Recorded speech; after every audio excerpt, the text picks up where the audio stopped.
งานมหกรรมกีฬาแห่งชาติครั้งที่12ที่นครหลวงเวียงจันทน์เป็นเจ้าภาพได้ปิดลงอย่างเป็นทางการในต้นแรงของวันที่25พฤศจิกายน2025ที่สนามกีฬาแห่งชาติหลัก16โดยเกียรติเข้าร่วมพิธีปิดของท่านสอนไซ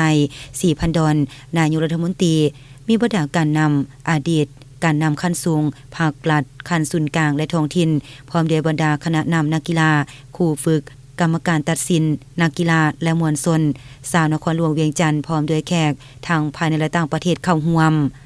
สำหรับคณะนำของแขวงบุรีคำไซให้เกียรติเข้าร่วมพิธีปิดงานกีฬาครั้งนี้มีท่านคำแหวนปัญญานุวงศ์ประธานคณะกรรมการปกครองแขวงบุรีคำไซพร้อมด้วยคณะ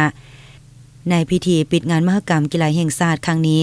บรรดาคณะประธานพร้อมด้วยแขกที่เข้าร่วมได้รับชมเริ่มการแสดงศิลปะฟ้อนร้องเพลงเดียวเพลงรวมหมู่เพลงคู่หญิงชายจากศิลปินที่มีชื่อเสียงของสาธารณรัฐประชาธิปไตยประชาชนลาวต่อด้วยขบวนสวนสนามของกองกำลังต่างๆเป็นต้นขบวนปลายคำขวัญเครื่องหมายสัญลักษณ์งานมหกรรมกีฬาแห่งชาติครั้งที่12ก้อนถุงศาสตร์ถุงกีฬากองกำลังของกรรมการตัดสินกองกำลังคณะนำครูฝึกและนักกีฬาจากภาคส่วนต่างๆโอกาสดังกล่าวท่านอาจสะพังทองศรีพันดอนเจ้าของนครหลวงเวียงจันทน์ทางเป็นประธานจัดงานมหกรรมกีฬาแห่งชาติครั้งที่12ได้รายงานให้ฮู้ว่าโดยปฏิบัติตามระเบียบการแข่งขันข้าพเจ้าจะขอรายงานผลการแข่งขันเป็น3อันดับจาก11ภาคส่วนคือดังนี้อันดับที่1ได้แก่นครหลวงเวียงจันทน์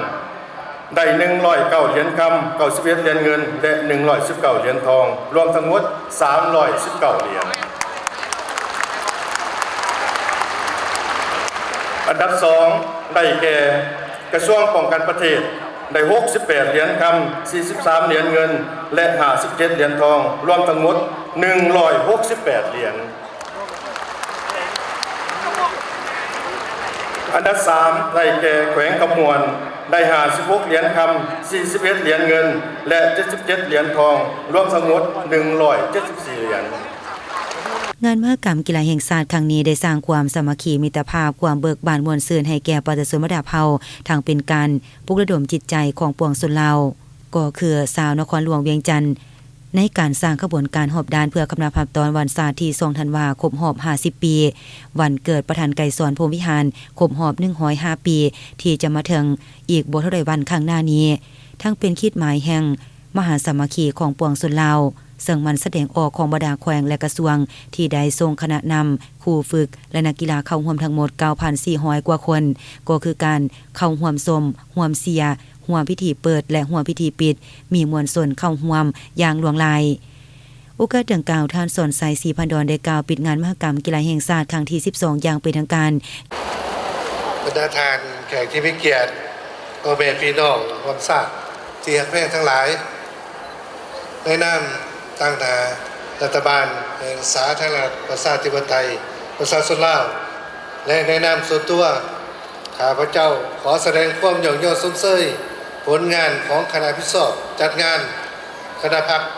องค์การปกครองพี่น้องประชาชนลาวบรรดาเผ่าและชาวนครหลวงเวียงจันทน์บรรดาทานคณะนำนักกีฬาทุกภาคส่วนคู่ฝึกกรรมการตัดสินนักกีฬาผู้ประกอบการพี่น้องประชาชนลาวทุกสันคนที่ได้ให้การประกอบส่วนร่วมจัดงานเฮ็ดให้งานมหกรรมกีฬาแห่งชาติครั้งที่12ที่นครหลวงเวียงจันทน์ในครั้งนี้มีผลสำเร็จตามจุดประสงค์ระดับขาดหมายอย่างจบงามขอแสดงความสมเสยผลสำเร็จดังกล่าวอย่างสุรกสุใจขอสมเสย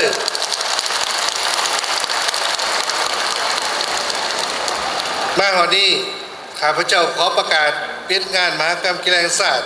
ครั้งที่12อย่างเป็นทางการนับแต่เวลานี้เป็นต้นไปขอขอบใจ